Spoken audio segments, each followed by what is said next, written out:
Gue mau disclaimer di awal, konten yang gue buat saat ini itu bukan konten edukasi, melainkan konten ngalor ngidul, yaitu konten random yang keluar dari pikiran gue aja. Jadi suatu hari gue berpikir, kenapa orang yang bisa meramal masa depan itu dianggap sebagai orang pintar. Akhirnya gue mengkorelasikan hal-hal yang terjadi di sekitar gue dan gue merasa, oh ya bener juga, memang mereka pantas disebut orang pintar. Kenapa? Jadi gue mulai memperhatikan orang-orang di sekeliling gue yang IQ 130 ke atas. Jadi orang yang IQ tinggi ya.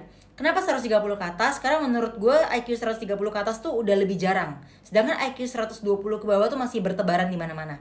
Nah, menurut gue orang yang IQ 130 ke atas, mereka itu sudah mulai bisa memprediksikan hal-hal yang kemungkinan terjadi di masa depan. Tapi bukan kayak ilmu hitam ya, maksudnya contohnya begini. Semisal ada orang nanya, menurut lu gue bisa nggak ya ngelakuin hal ini? Lalu orang yang IQ tinggi ini akan mulai menganalisa nih. Oh ya, dari karakter lu tuh begini. Peluang yang ada itu seperti ini. Gue melihatnya sih nggak bisa.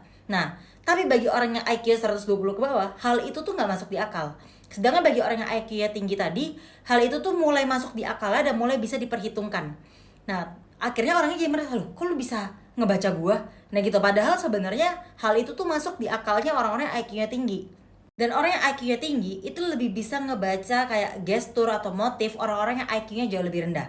Makanya kenapa mungkin kalau kita ketemu orang yang lebih bodoh dari kita tuh kayak lebih bisa tahu motifnya mereka, kita lebih bisa tahu cara mereka berpikir. Tapi sedangkan orang yang lebih pintar dari kita nggak bisa tahu cara mereka berpikir. Gimana menurut kalian? Boleh komen di bawah, dan gue juga tahu ini random banget. Jadi silakan berikan komen random kalian. Bye bye guys.